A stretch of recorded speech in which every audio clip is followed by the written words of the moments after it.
জান্নাতীরা কয় এর চেয়ে সুন্দর, এর চেয়ে সুন্দর জান্নাত ইজ ওয়েটিং ফর আস, এর চেয়ে সুন্দর জান্নাত অপেক্ষা করছে, চলো চলো সেটাতে ঢুকবো। আবার ফেরেশতারা পেছন থেকে হাঁকাতে থাকবে, চলেন চলেন। আবার অনেক লম্বা একটা পথ পাড়ি দেওয়ার পরে দ্বিতীয় গেট প্রথম গেটের চেয়ে অনেক সুন্দর।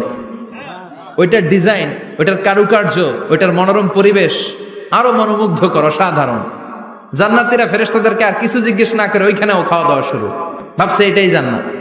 কারণ এত সুন্দর জায়গা তো জান্নাত না হয়ে পারে না। ফেরেশতারা আবার বলবে জান্নাত অনেক দূরে, এটা জান্নাত নয়, এটা তো গেট, ওয়েলকামিং রিসেপশন গেট, জান্নাত অনেক দূরে। জান্নাতীরা আবার ছুটতে শুরু করবে, ছুটতে ছুটতে 3 নাম্বার গেট যে কত বড়, কল্পনার বাইরে। এটা জান্নাতের একেবারে কাছাকাছি।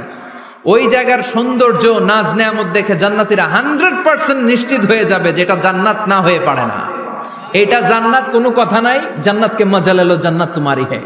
মজমাস্তি শুরু করে দাও, খাওয়া দাওয়া শুরু করো, পানাহার শুরু করো, বিশ্রাম শুরু করো। দুনিয়াতে অনেক কষ্ট করেছি, তারা মনে করবে এটাই জান্নাত। 3 নাম্বার গেটে তারা নিশ্চিত এটা জান্নাত না হয়ে পারে না। কাউরে কিছু জিজ্ঞেস না করে এখানেই খাওয়া দাওয়া শুরু। ফেরেশতারা বলবে এটা জান্নাত না, জান্নাত আরো দূরে। সুবহানাল্লাহ। আবার জান্নাতীরা উঠতে শুরু করবে, যেতে যেতে যেতে যেতে যেতে যেতে তাদের কাঙ্ক্ষিত জান্নাতের সামনে চলে আসবে। বিশাল জান্নাতের প্রধান ফটক, এই ফটক দিয়ে সব জান্নাতীরা, কয়েক কোটি জান্নাতি এক ধাক্কায় ঢুকে যাবে। মা বাইনা মক্কা তাওয়া হাজার, মক্কা থেকে বাহরাইন শহরের 1000 পর্যন্ত যত এরিয়া, কয়েক হাজার কিলোমিটার, একটা গেট। এরকম কয় গেট আছে? 8টা। সুবহানাল্লাহ পড়েন। কোটি কোটি জান্নাতীরা এক ধাক্কায় ঢুকবে। এক ধাক্কায় ঢুকার পরে জান্নাতের নাজ নেয়ামত দেখে সব জান্নাতীরা শকড, থান্ডার্ড, পাজলড, অ্যাস্টনিশড, সারপ্রাইজড। মুখ দিয়ে কোনো আওয়াজ নাই, থক হয়ে যাবে, এত সুন্দর হয় কি করে।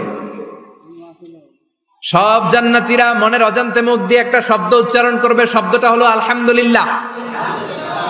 وقالوا الحمد لله الذي أورثنا الأرض نتبوأ من الجنة حيث نشاء فنعم أجر العاملين। প্রশংসা ওই আল্লাহর যে আল্লাহ জান্নাতের মধ্যে আমাদের জন্য এত সুন্দর বাসস্থানের ব্যবস্থা করে দিয়েছে।